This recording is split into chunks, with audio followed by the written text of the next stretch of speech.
de bonnes pratiques. Aujourd'hui, nous irons à la rencontre de mademoiselle Nouweb Léopoldine.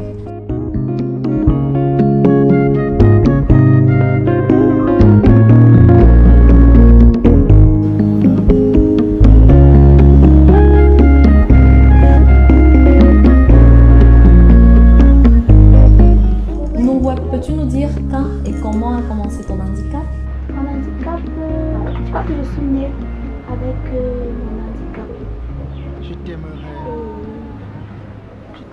Depuis mon enfance, je gère mon handicap quotidiennement comme je peux. Quelles sont les difficultés auxquelles tu as eu à faire face? Les difficultés que j'ai rencontrées au départ, c'était la marginalisation des autres gens vis-à-vis de moi. Mais comme je m'étais déjà acceptée, j'avais déjà accepté mon handicap dès l'enfance, ça me dérangeait pas trop, puisque bon, je me suis dit que j'étais une personne comme tout le reste. Je respire, je mange, je marche, je fais tout ce que les autres font. Bon, même si on se moquait de moi quotidiennement, moi, ça ne me dérangeait pas. Y a-t-il eu des personnes qui t'ont aidé pour ton insertion dans la société? J'ai rencontré une bienfaitrice qui m'a hébergée pendant des années au nom de Maison Katapa Béatrice. Et pendant que j'étais chez elle, j'ai rencontré une autre dame de cœur et Sa Majesté Sue Johannes, maman de la pharmacie française. Elle m'a vue, je l'ai impressionnée comme j'impressionne tout le monde, mais elle, je ne l'ai pas impressionnée je ne l'ai pas impressionnée, comment dirais-je, elle n'a pas éprouvé la pitié pour moi comme certaines personnes éprouvent la pitié. Elle m'a considérée, elle a vu en moi une personne vaillante, elle a vu que vraiment cet enfant avait besoin d'aide. Elle s'est approchée vers moi, j'étais à la pharmacie française acheter les relais, elle s'est approchée vers moi, elle m'a posé des questions, comment tu t'appelles, j'ai bien répondu, qu'est-ce que tu fais dans la vie? Je lui ai dit, maman, je fais rien, j'ai arrêté les études parce que je n'avais pas les moyens pour continuer, j'avais personne qui pouvait me soutenir pour que je puisse aller à l'école. Elle m'a dit, qu'est-ce que tu aimerais faire dans la vie? Je lui ai dit, maman, je veux être secrétaire. Elle a dit, secrétaire, je lui ai dit, oui, ça tombe bien, parce que je tiens un centre de formation en informatique. J'ai dit, d'accord, maman. Elle me dit, le lendemain, cherche-moi, je vais t'inscrire et tu vas commencer les cours. C'est ainsi que je l'ai cherché le lendemain. Et elle m'a amenée en classe, aux salles de cours. Les professeurs m'étaient d'abord étonnés. Mes camarades de classe m'étaient étonnés puisque je suis petit de taille. Il fallait d'abord qu'on essaye si je peux m'asseoir sur une table et pouvoir écrire sans problème. J'ai essayé, les professeurs me regardaient, ils étaient très surpris et étonnés en même temps. J'ai rempli toutes ces conditions. Elle a dit, ça va. Si tu peux t'asseoir sur une table et pouvoir écrire, prendre tes cours normalement, ça va. Elle m'a inscrit et le lendemain, elle a payé ma formation 450 000 à l'époque. La formation coûtait 450 000. Elle a payé la première année, j'ai tenu. Je dirais que j'ai fait la formation en informatique avec les gens qui avaient le bac, la licence, le master. Mais moi, avec mon niveau de BPC, je suis sortie parmi les 5 premiers.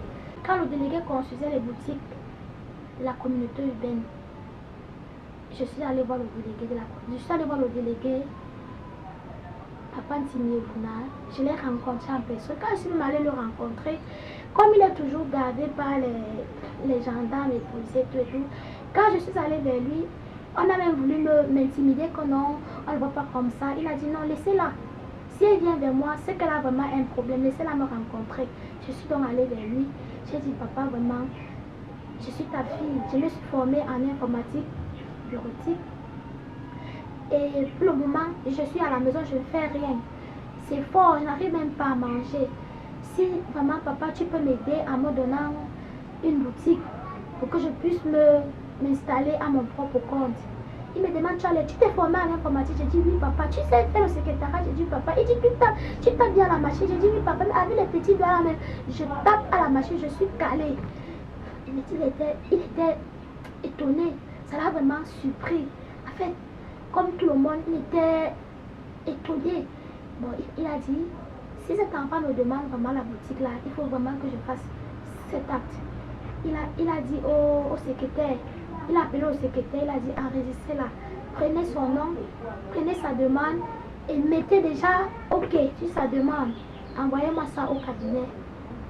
Il a dit ma fille, il m'a même payé le taxi ce jour, il m'a donné l'argent pour payer le taxi ce jour-là.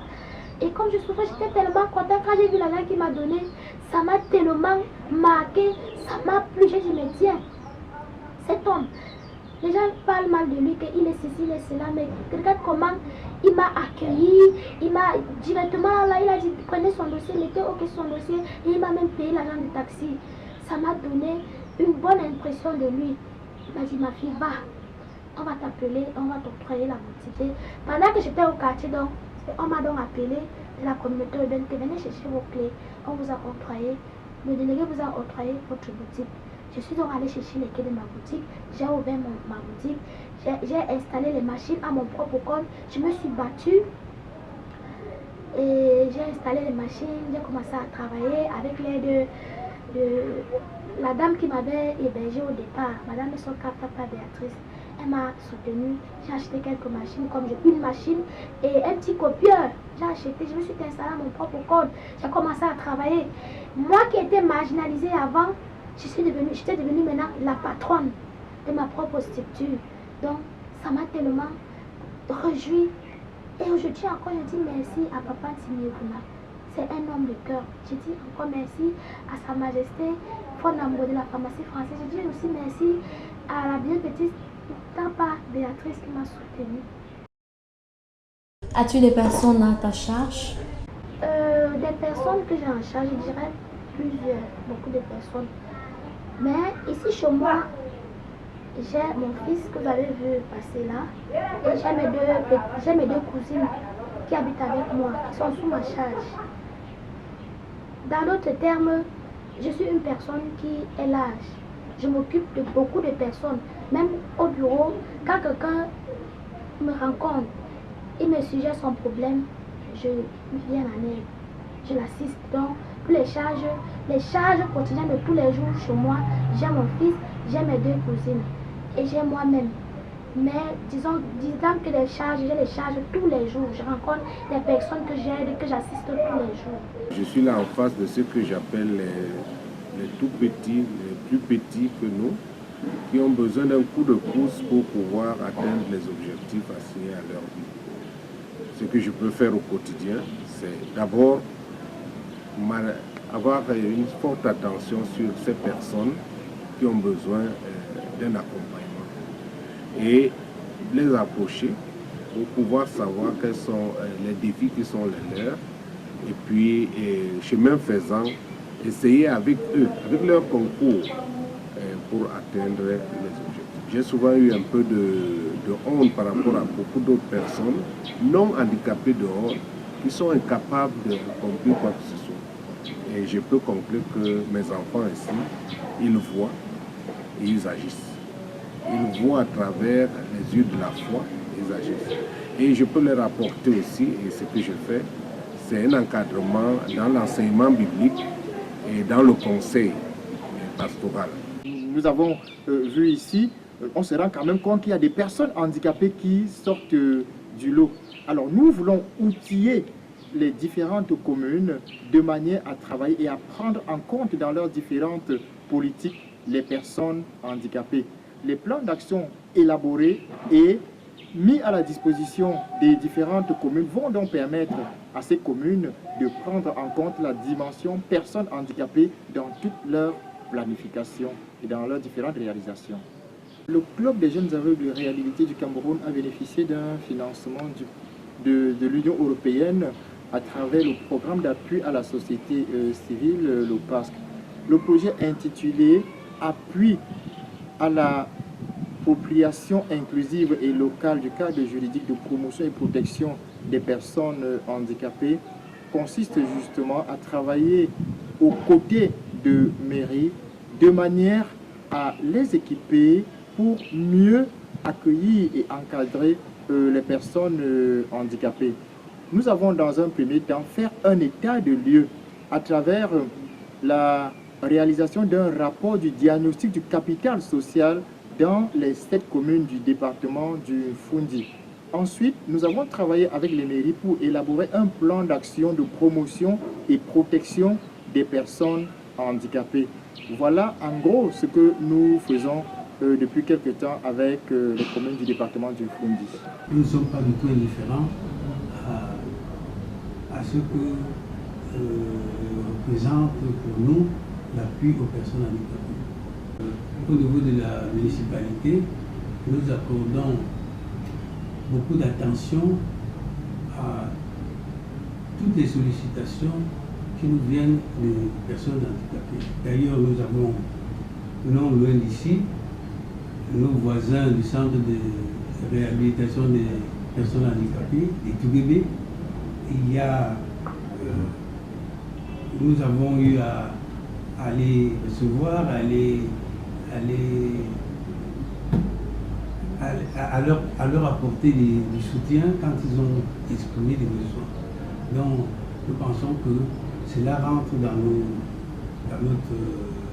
nos missions et en même temps, nous prenons beaucoup d'intérêt à apporter des aides aux personnes handicapées. L'approche individuelle vraiment est en train d'être dépassée de nos jours. Nous encourageons des GIP, des associations, des œuvres sociales qui ont une idée de projet et se rapprochent des mairies. Nous savons que maintenant, nous sommes dans le cadre de la décentralisation.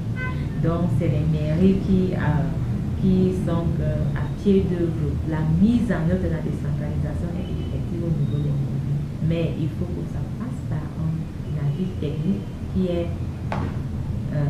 qu'on recouvre au centre social territorialement compétent. C'est pour cela qu'à Yaoundé, nous avons 8 centres sociaux qui s'occupent des cas sociaux du département et qui mettent à la disposition de la mairie des dossiers.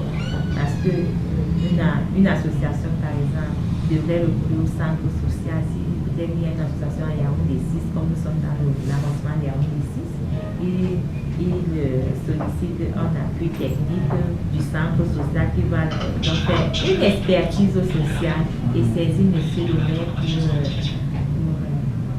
pour appui. Et là, le maire est le dernier juge. Nous faisons seulement le travail. Pour ceux qui ont des enfants handicapés dans les maisons, qui puissent venir auprès du CEJAC ou bien d'autres structures d'encadrement des personnes handicapées pour qu'on trouve la solution, puisqu'il n'y a pas des choses qu'on peut avoir ici-bas sans trouver des solutions. Donc, il faut que les personnes valides puissent comprendre aussi que les personnes handicapées sont des personnes à part entière. Ils ne sont pas des personnes qu'il faut rejeter. Il faut tout simplement les comprendre. Et c'est ça qui fait à ce que, des fois, quand ils sont rejetés, ils se révoltent. Et ce n'est pas une bonne chose. Il faut que chacun de nous puisse apporter une contribution pour les personnes handicapées pour qu'ils puissent être autonomes dans sa vie future. Le handicap n'est pas synonyme d'incapacité. Quel que soit le type de handicap, nous pensons que la personne handicapée peut travailler et gagner sa vie comme toute autre personne. Elle a juste besoin de quelques mesures, de quelques facilitations, de quelques adaptations, n'est-ce pas, qui lui permettent de fonctionner comme toute autre personne. Et c'est à ce niveau que j'interpelle maintenant les personnes valides qui côtoient les personnes handicapées. Au niveau des personnes valides, je voudrais dans un premier temps interpeller le gouvernement qui a la charge, n'est-ce pas, d'encadrer toute la population, y compris les personnes handicapées, afin qu'elles travaillent davantage, n'est-ce pas, à prendre les personnes handicapées en compte, n'est-ce pas, dans leur politique. Au niveau des organisations de la société civile et même des entreprises, je voudrais leur dire que les personnes handicapées sont capables de travailler, capables d'être aussi rentables que toutes les autres personnes. Elles ne doivent pas hésiter, n'est-ce pas, à recruter, n'est-ce pas, les personnes handicapées au sein de leurs différentes entreprises.